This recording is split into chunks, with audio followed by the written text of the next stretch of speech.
How many times do you normally have to watch a film before you decide if you like it or not? I'd say for most, you know instantly upon first viewing. Nowadays, the vast majority of mainstream films are specifically designed to appeal to mass audiences, and most of them are vigorously tested before release to ensure they'll please the target demographic.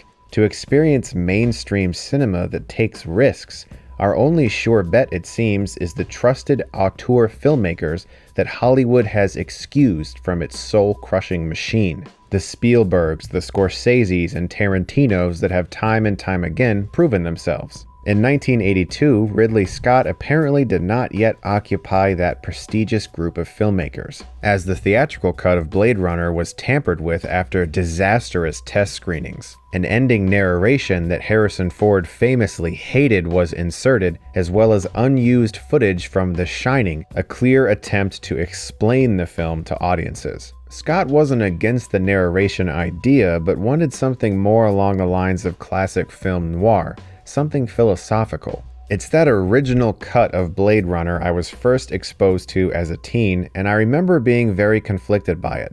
In fact, I'd go as far as saying I didn't like it.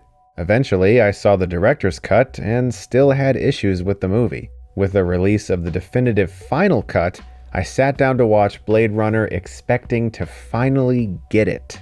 But still, problems arose for me. I didn't like the Sebastian character. I thought he ruined the pacing.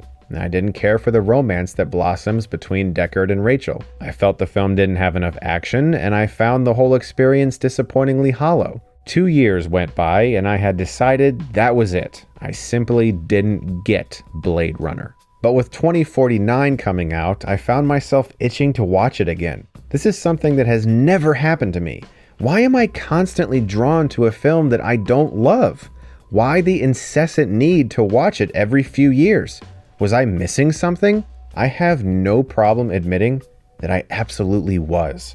I bought the new 4K Blu-ray, which is the best 4K transfer I've ever seen for an older film, by the way. All these years later, after watching 3 cuts of the film, I can finally say that I love Blade Runner. It's a flawed masterpiece, without a doubt. A film that contains imperfections, as all do, but one that's virtually impossible to stop thinking about. Every great, hard sci-fi film since 1982 has the influence of Blade Runner all over it.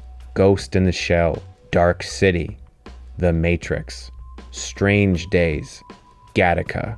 It's a film that asks you to soak in so much visual beauty, yet also pay attention to every word of dialogue. One viewing really isn't enough. In my case, it was 4 viewings. One of the best compliments that a film can get is that its world feels real. In the case of Blade Runner, the misty, filthy streets of 2019 Los Angeles appear so authentic. It feels like you could reach into the screen and become a part of it. Few movies, especially futuristic or sci-fi films, have so perfectly crafted a world as tangible as Blade Runner. The internal mysteries surrounding Deckard and the famous is he or isn't he question regarding his humanity has fueled film debates for decades. Do I think he's a replicant? Yeah, I kind of do. There's enough hints to suggest it. His eyes changing color like all the replicants' eyes do. Gaff leaving him the unicorn origami, which was a vision that Deckard had and told no one about, possibly hinting at implanted memories like the other replicants. There's so much to glean from this movie while also appreciating it on a surface level.